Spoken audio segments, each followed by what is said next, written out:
အားလုံးပဲမင်္ဂလာပါအခုလောဖြစ်ပွားနေတဲ့စစ်ပွဲတွေထဲမှာလူတော်တော်များများသတိမထားမိတဲ့ဒါမှမဟုတ်စမ်းစားစရာဖြစ်နေတဲ့အချက်တစ်ခုရှိပါတယ်အဲ့ဒါကတော့အီရန်မှာရုရှားလုပ် S-300 တွေကိုပိုင်ထုတ် Bava 373တွေနဲ့တရုတ်နီးပညာတွေသုံးထားတဲ့လေကြောင်းကာကွယ်စနစ်တွေအထက်ထပ်ရှိနေတာတောင်မှ Israel တိုက်လေယာဉ်တွေကဘာလို့အထီးအခိုက်မရှိဘဲအချင်းချင်းဝင်တိုက်နိုင်နေတာလဲဆိုတဲ့အချက်ပါ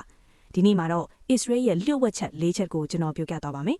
ပထမအချက်ကတော့ stealth နီးပညာဒါမှမဟုတ်ကိုပြောက်စစ်စင်ရေးပါ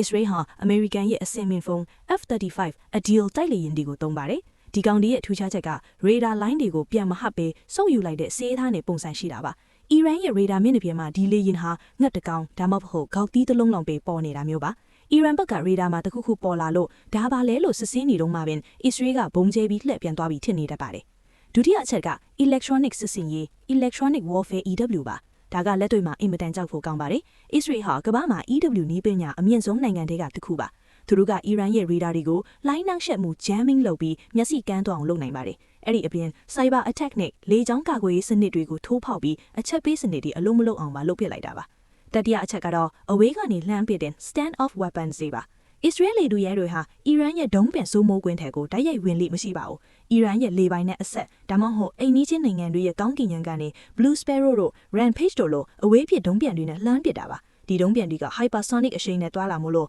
အီရန်ဘက်ကပြင်းပစ်ချဖို့ကထင်နိုင်တဲ့လောက်ခက်ခဲပါတယ်။နောက်ဆုံးနဲ့အရေးကြီးဆုံးကတော့ထောက်လှမ်းရေးပါပဲ။ Israel ရဲ့ Mossad အဖွဲ့ဟာအီရန်ရဲ့ကာကွယ်ရေးစနစ်တွေဘယ်မှာရှိလဲဘယ်အချိန်မှာပိတ်ထားတယ်လဲဘယ်နေရာမှာ blind spots လို့ခေါ်တဲ့ radar ကွယ်နေတဲ့နေရာရှိလဲဆိုတာကိုလောဝါးကြည့်တယ်လို့သိနေတာပါ။ Israel လေသူရဲတွေဟာအဲ့ဒီဟာကွက်လမ်းကြောင်းတွေကနေပဲရွေးပြီးဝင်သွားကြတာဖြစ်ပါတယ်။အနစ်ချုပ်ပြောတာရင်အီရန်မှာလက်နက်ကောင်းတွေရှိပေမဲ့ Israel ရဲ့ stealth နည်းပညာ electronic jamming နဲ့ထောက်လှမ်းရေးပေါင်းစပ်မှုကအီရန်ကာကွယ်ရေးစနစ်တွေကိုအသုံးမချချွေအောင်လုပ်ပစ်လိုက်တာပါ။ဒီအချက်တွေကြောင့်ပဲ Israel ကအခုထိကောင်းကင်ယံမှာစိုးမိုးထားနိုင်တာဖြစ်ပါတယ်။ဒီလိုစိတ်ဝင်စားစရာကောင်းတဲ့အကြောင်းအရာတွေကိုမျက်ခြေမပြတ်သိရအောင်ကျွန်တော်တို့ရဲ့ channel ကို subscribe လုပ်ထားဖို့လည်းမနှိပါဘူးနဲ့နော်။